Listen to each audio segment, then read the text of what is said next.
নমস্কার, আমি তুষার নস্কর আর আপনারা দেখছেন তুষারের বাগান। এইটা হচ্ছে মধুমঞ্জুরি ফুল। অনেকে ভাবেন মাধবীলতা।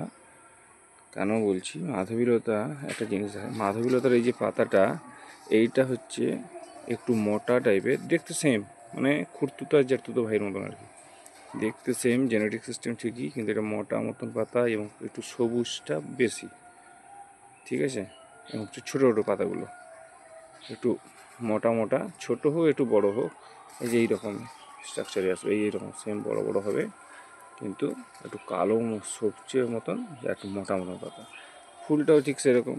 এই যে ধরুন ফুল, এই ফুল, যে এই ফুলটা ধরুন, এই ফুলটা ধরুন, এই যে ফুলটা হলে কী হবে, একই রকমই, কিন্তু এই ফুলের এই বৃন্তগুলো, এই যে তার যে এই যে বৃন্ত বলুন, এগুলো মোটা, একটু মোটা মতন, মানে ফুলটা যেন একটু একটু মানে সলিড টাইপের, একই রকম দেখতে।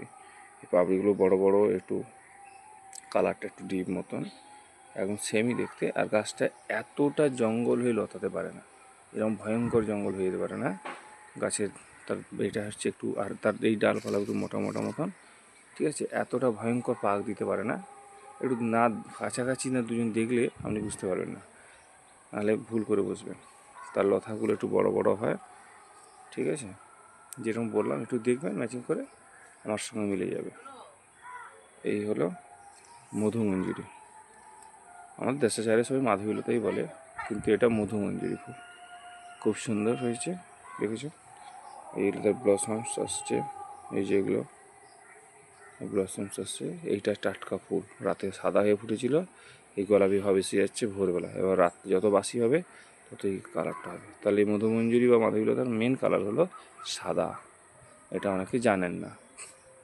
যত সূর্যের রোদ লাগবে তত হবে এই কালারটা আসবে। এরপরে বেবি পিঙ্ক, তারপরে মেন পিঙ্ক, তারপরে একদম খসখসে লাল বা একদম ডিপ পিঙ্ক হয়ে যায়।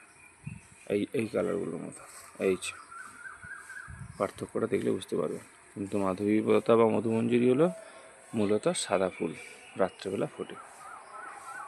চ্যানেলটাতে যদি উপকার পান আপনারা, কোনো কিছু তথ্য জেনে ভালো লাগে ফুল দেখে, তাহলে সাবস্ক্রাইব করুন। আর আপনাদের তুষার নস্করকে মনে রাখুন, একটু লাইক করে দিন। দেখা হবে নতুন একটা ভিডিওতে।